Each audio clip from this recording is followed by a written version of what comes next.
nos excuses pour le 13-15 en Wolof. Mesdames et messieurs, bonjour et bienvenue sur ce rendez-vous d'actualité. Nous démarrons avec l'actualité nationale. Le Conseil supérieur de la magistrature est convoqué aujourd'hui par le président de la République. Une rencontre longtemps attendue dont plusieurs changements sont espérés, notamment la nomination d'un juge du premier cabinet qui reste inoccupé depuis le décès du défunt juge Samba Sall.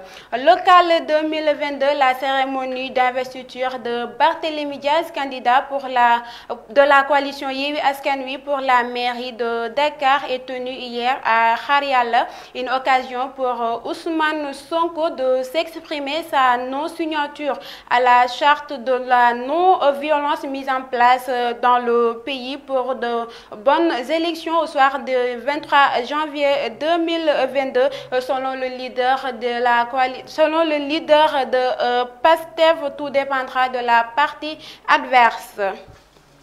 Le juge Ibrahima Dème, fraîchement admis comme avocat à la Cour pénale internationale, a annoncé dans un communiqué que cette admission ne change rien de son ambition de briguer la mairie de Thiès pour les élections de janvier 2022. Pour rappel, Ibrahima Dème a démissionné de la magistrature et entré en politique. Les scandales Miss Sénégal continuent de déférer la chronique avec les proches d'Amina Badiane qui ont annoncé une plainte pour diffamation. Selon les Échos, les accusations portées à l'encontre de cette dernière, par ailleurs présidente du comité d'organisation, est jugée très lourde pour sa famille qui compte entamer des procédures judiciaires. En santé, un nouveau cas est revenu positif sur 1084 tests réalisés. Il s'agit d'un cas issu de la transmission communautaire. 3 nouveaux guéris, 4 cas en réanimation et aucun décès n'est enregistré à ce jour.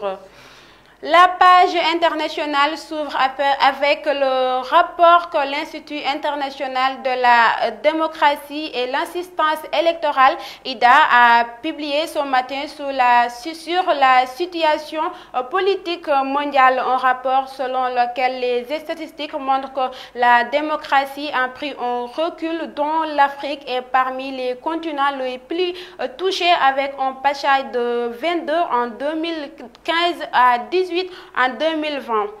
Au Soudan, après un mois de tension, Abdallah Hamdok est de nouveau premier ministre. Il a retrouvé ses fonctions hier suite à un accord avec le général Al-Bourha, auteur du coup d'État du 25 octobre 2021.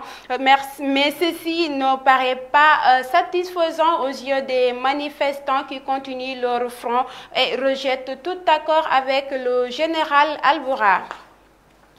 Sport pour terminer, la première journée de la Ligue 1 sénégalaise vient d'être bouclée avec 8 matchs disputés ce dimanche, dont 3 gros gagnants qui concernent Génération Foot, Teungueth FC et Diambar. Ils faisaient face respectivement à Jaraaf, AS Douanes et Ndiambour. En effet, ces rencontres continuent avec 2 matchs ce soir entre le Stade de Mbour et l'AS Ouakam à 16h. Renaissance jouera contre Sonacos à 16h30 à l'Stade Alassane Djigo. Mesdames et messieurs, c'était tout pour ce rendez-vous. Merci de l'avoir suivi et bonne suite de programme.